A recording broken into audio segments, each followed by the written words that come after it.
अभी तक आपने सुना होगा कि इंसान ही नशा करते हैं। अब ये नशा किसी भी चीज का हो सकता है, जैसे शराब, सिगरेट, अफीम, चरस और गांजा।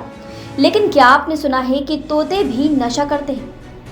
ये बात भले ही चौंकाने वाली हो, लेकिन ऐसा सच में हो रहा है और किसान से लेकर विशेषज्ञ भी इससे हैरान हैं। तोतों के आतंक की वजह से किसानों की चिंताएं बढ़ गई हैं। मध्य प्रदेश के मंदसौर में अफीम की खेती करने वाले किसानों के सामने एक बड़ी मुसीबत खड़ी हो गई है।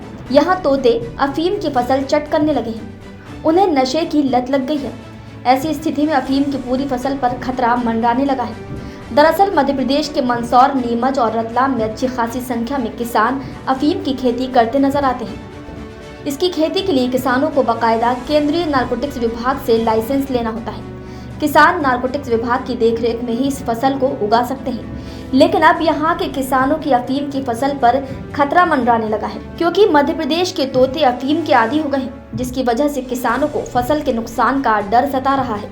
ये डर जायज भी है, क्योंकि अफीम की खेती करने वाले किसानों को अपनी उपज सरकार को देनी होती है।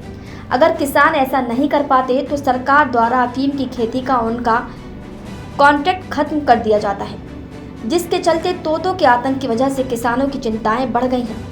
अब ऐसी स्थिति में कुछ किसानों ने तोतों से अफीम को बचाने के लिए अब प्लास्टिक की नेट लगानी शुरू कर दी है। प्लास्टिक की नेट लगाने से अफीम की फसल को पहले के मुकाबले कम नुकसान होने लगा है। पहले तोते भारी मात्रा में अफीम के डोडे अपनी चोंच में लेकर उड़ जाते थे। अब प्लास्टिक नेट लगने से ऐसे तोतों की संख्या कम हुई है। डेस्क रिपोर्ट, मुंबई महानगर।